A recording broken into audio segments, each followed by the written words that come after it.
जय हिंद दोस्तों। आईटीबीपी के लिए आज मैं मैथ के क्वेश्चन लेके आया कुछ। तो अगर वीडियो पसंद आए तो लाइक ज़रूर कीजिएगा। अगर समझ में नहीं आया तो कमेंट में आप पूछ सकते हैं। जो चीज़ समझ में नहीं आए मैं और बेहतर करने की कोशिश करूँगा। और अगर चैनल पर नए हैं तो प्लीज़ चैनल को सब्सक्राइब कर लीजिए, ताकि मैं नोटिफिकेशन कोई भी आए उसकी नोटिफिकेशन की वीडियो बना के डालें तो आप तक उसकी नोटिफिकेशन पहुँच सके। तो चलिए स्टार्ट करते हैं क्वेश्चन। दो ट्रेन विपरीत दिशाओं में एक समान गति से दौड़ रही हैं। प्रत्येक ट्रेन की लंबाई 120 मीटर है। तो यहाँ पे थोड़ा ध्यान दीजिएगा, प्रत्येक की बात कर रहा है। और वे आपस को 12 सेकंड में पार कर जाती हैं। तो हर ट्रेन की गति किलोमीटर घंटा में पूछी गई है। ठीक है। तो जब दोनों ट्रेन की बात कर रहे हैं, प्रत्येक ट्रेन की बात कर रहा है, तो इसमें जो सापेक्ष चाल होती है वो हो जाएगी x plus x equal 2x kilometre. ठीक है। तो अब इसको रख देते हैं। 2x equal 120 into 2। टाइम कितना ले रहा है? 12 सेकेंड। ठीक है। अब इसको क्या करना है? किलोमीटर घंटा में बदलना है। तो किलोमीटर घंटा का आपको लोगों को पता ही होगा। जब किलोमीटर घंटा में बदलना होता है तो 18/5 से भाग दिया जाता है। तो चलिए इसको करते हैं। 2x है तो इससे काट देते हैं। 2 से 2 कट गया, और इधर 12 से 12 कट गया, तो कितना बचा है? 10। और इधर कितना है? 18/5। इधर x में बराबर है ये, तो 5 दूनी 10। तो इसका जो राइट आंसर बनेगा वो हो जाएगा x बराबर 36 किलोमीटर घंटा, जो कि आप लोगों का 3 में आंसर दिया है। 36 किलोमीटर घंटा इसका राइट आंसर हो जाएगा। तो आप लोगों को समझ में आ ही गया होगा। थोड़ा और शॉर्ट में बता देते हैं। 2x अपॉन इक्वल 120 इंटू 2 12, वो किलोमीटर घंटा में बदलने के लिए 18/5। तो 12 से 120 काटेंगे तो 10 बचेगा, और 2 से आप लोगों को पता है कि यहाँ से सीधा काटेंगे 2 कट जाएगा, और 5 से 2 बेर, तो ये 18 और 2 का गुणा हो जाएगा, तो कितना हो जाएगा? 36 किलोमीटर घंटा के। ऐसे ही नेक्स्ट क्वेश्चन देखते हैं। सबसे पहले क्वेश्चन को बहुत ध्यान से पढ़ेंगे। दो एक समान लंबाई की ट्रेनों को एक टेलीफोन के खंभे को पार करने में क्रमशः 10 सेकंड और 15 सेकंड का समय लगता है। यदि हर ट्रेन की लंबाई जो है वो 120 मीटर है, तो विपरीत दिशाओं में सफ़र करते हुए वे आपस को कितने सेकंड में पार करेंगी? यहाँ पे भी थोड़ा ध्यान दीजिएगा। हर ट्रेन की लंबाई पूछी गई है, बताई गई है। तो जो दोनों ट्रेन है ना, उनकी दोनों ट्रेन की जो लंबाई है वो 120 मीटर है। तो पहली ट्रेन की जो लंबाई है 120, टाइम कितना दिया है? 10 सेकंड में। 10 से 0 कट जाएगी, तो इसकी जो चाल आ जाएगी वो आ जाएगी 12 मीटर सेकंड। अब दूसरी जो दी गई है, दूसरी रेलगाड़ी, उसकी भी लंबाई कितनी है? 120, और इसकी जो कितने सेकंड में समय में लगता है इसको? तो इसको लगता है 15। दूसरी गाड़ी की दी है ना, तो 15 अट्ठे 120, यानी कि इसकी भी 8 मीटर सेकंड की स्पीड हो गई है। अब सापेक्ष चाल, चाल इसकी पूछी गई है, तो देखते हैं।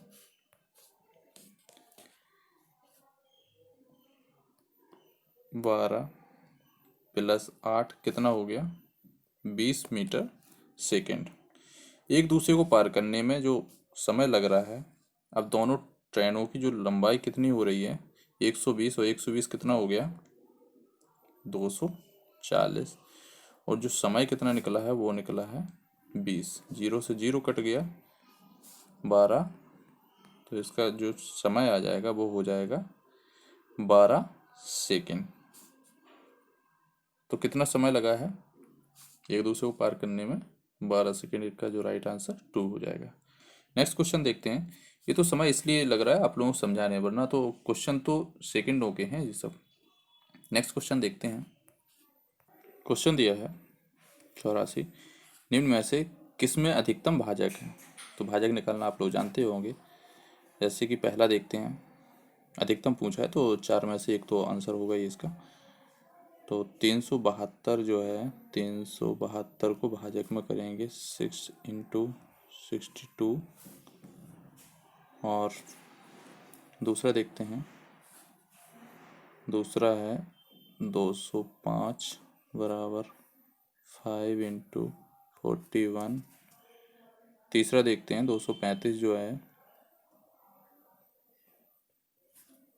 5 इंटू 47। चौथा देखते हैं, तो चौथा कितना है 305 बनेगा 5 इंटू 61। तो इसका जो सबसे अधिकतम भाजक पूछा है तो इसका जो बन जाएगा 6 इंटू 62। क्योंकि इनमें सब में भाजक कम आया है तो इसका जो राइट आंसर बन जाएगा वो हो जाएगा 1 372। नेक्स्ट क्वेश्चन है 85 जो क्वेश्चन है, इसमें दिया गया है 21, 36 और 66 से विभाज्य होने वाला न्यूनतम संपूर्ण वर्ग पूछा है। तो सबसे पहले मैं आप लोगों को बता दूं कि जब ऐसा भी कहीं भी क्वेश्चन आए तो जो संख्या दी गई है ना, इनका लासा लेते हैं। तो लासा आप लोग जानते होंगे, देखो मैं बता देता हूँ। 21 और 36 और 66 का लासा निकालते हैं। 2 से काटते हैं तो 21 तो कटेगा नहीं। 18 दूनी 36 और 33 दूनी 66। फिर 2 से देखते हैं, 3 से देखते हैं, ठीक है। 7 तिया 21, 6 तिया 18 और 11 तिया 33। अब इनको कर लेते हैं, इंटू कर लेते हैं। तो इनका सबका जब गुणा करेंगे ना तो कितना हो जाएगा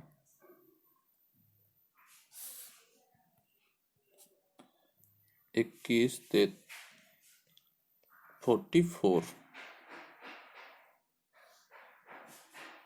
तो इसका जो राइट आंसर बनेगा वो बन जाएगा फर्स्ट। ठीक है, बहुत ही ईजी होता है, आप लोग लासा लेके उससे संपूर्ण वर्ग बना सकते हैं। ठीक है, नेक्स्ट क्वेश्चन देख।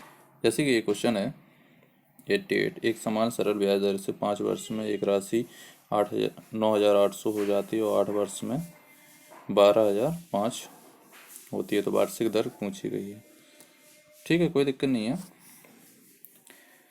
5 और 3, तो यहाँ कितना हो रहा है, जैसे कि 5 वर्ष में कितनी हो रही है 9,800, 8 वर्ष में हो रही है 12,005 रुपये। 3 वर्ष में कितना अंतर हो रहा है, 12,005 में से 9,800 घटा देंगे तो कितना निकलेगा, 3 वर्ष का 61 नहीं, ये निकलेगा आपका 2,205 रुपये। अब 5 वर्ष का साधारण ब्याज निकालना है तो 5 वर्ष का साधारण ब्याज तो आप लोग जानते होंगे 22,500 में ये 3 वर्ष का निकला है और 5 वर्ष का निकालना है तो निकालते हैं।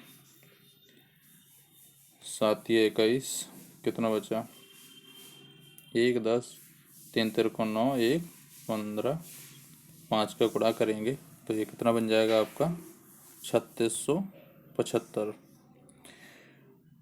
ठीक है, ये थोड़ा लिखते जाइएगा क्योंकि डिस्प्ले छोटी है तो उसी हिसाब से आप लोगों को समझा पा रहे हैं। ज़्यादा छोटा लगेंगे समझ नहीं आएगा। अब जो मूल राशि है वो है आपकी 9800 और निकला कितना था 5 वर्ष का 3675। तो कितना बना है ये 6125।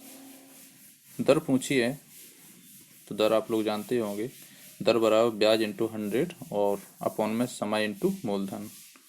तो निकाल लेते हैं 3675 इंटू 100, जो ब्याज के रूप में आया था ना 3675, 5 वर्ष का है। और जो आपकी 5 वर्ष की जो राशि कितनी बन रही थी, 6125। काट लीजिए, इनको सबको काटे पीटेंगे तो आपका बनेगी 12%। यही आपका पूछा गया कि कितने परसेंट वार्षिक ब्याज की दर है, तो इसका राइट आंसर हो जाएगा 3। ठीक है दोस्तों। 89 है, एक व्यक्ति 12% वार्षिक सरल ब्याज पर बैंक से ऋण लेता है और 3 वर्ष के बाद वह 5400 केवल ब्याज के रूप में देता है। ऋण की मूल राशि क्या होगी? बहुत सरल है। ऋण की मूल राशि पूछी गई तो ब्याज इंटू 100 और अपॉन में समय इंटू दर हो गया। तो 5400 रुपये लेता है और इधर 100, समय कितना दिया है, सरल ब्याज की दर से लेता 3 वर्ष, 3 वर्ष और दर कितनी है 12। काट लेते हैं,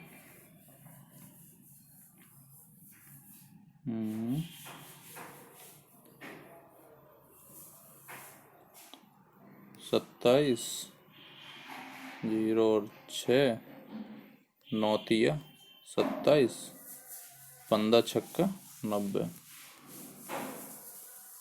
तो ये हो जाएगा 15,000 रुपये, जो कि इसमें मूल राशि पूछी है। तो ये हो जाएगा 15,000 रुपये। नेक्स्ट क्वेश्चन देख, 91 क्वेश्चन है, ये सब ऐड करना है। तो ऐड तो आप लोग कर ही लेंगे। तो इसका जो राइट आंसर बन जाएगा वो हो जाएगा 629.6357। ये सब प्लस करना है, तो प्लस आप लोगों को पता ही होगा कि पॉइंट के बाद ही प्लस करना है। जैसे कि 617 दिया है, 617 दिया है और इधर दिया है 6.017। तो 6 आप यहाँ लिखेंगे, पॉइंट यहाँ करेंगे 017। तो जो मूल राशि होगी वो यहाँ लिखेंगे, पॉइंट के बाद जो उतनी राशि होगी वो यहाँ लिखते जाएंगे। तो आपका जो आंसर बनेगा वो बनेगा 3। नेक्स्ट क्वेश्चन देखते हैं। नेक्स्ट क्वेश्चन पढ़ते हैं। क्वेश्चन है, यदि एक संख्या का 40% व दूसरी संख्या के 2/3 इतना है तो पहली संख्या का दूसरी संख्या का अनुपात बताइए। ठीक है, अनुपात पूछा गया है तो कर लेते हैं। माना संख्या x है तो x का 40% क्या हो जाएगा, x का 40% बराबर y का 2/3। ये सब लिखते जाइएगा थोड़े आप लोग।